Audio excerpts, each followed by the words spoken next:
A growing dispute around a World Cup disciplinary decision has sparked debate far beyond football. At the center of it is Folarin Balogun, the US striker whose red card ban was suspended after Donald Trump's intervention. The case has triggered a fierce reaction over fairness, independence and political pressure on the game's biggest stage, especially in Europe, where UEFA accused FIFA of undermining the game's integrity. For more on this European perspective, we are joined by Thomas Sparrow, a correspondent in Berlin for our partners DW. Thank you, Thomas, for joining us. Why has the Balogun case triggered such a strong reaction across Europe?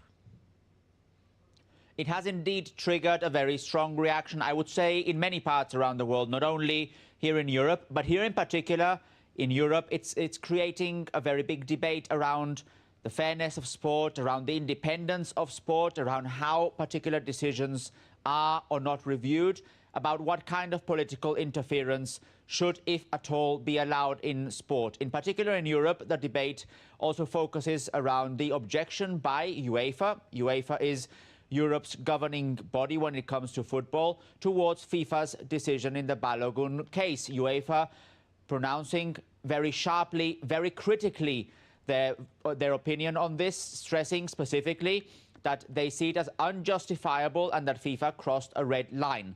Now, this is not the first time that UEFA and FIFA clash. It's not the first time that they see things differently. So this latest debate has certainly added fuel to the fire when it comes to those differences between the world governing body FIFA and the European governing body UEFA.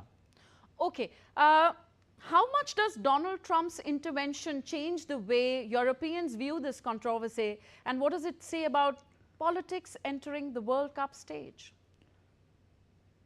So FIFA still says that it was an independent decision taken by an independent body. So FIFA and FIFA President Gianni Infantino have defended the decision. But the debate here in Europe is specifically as to whether political interference as such should be allowed in sport, with officials saying that it shouldn't be allowed in sport. Now, the fact that Donald Trump apparently interfered with the decision, speaking to Gianni Infantino, is something that many here see very critical, and they see it as another example of how Donald Trump and European leaders do not necessarily see eye to eye on several issues and do not go about their topics in similar ways and with the same kind of standards.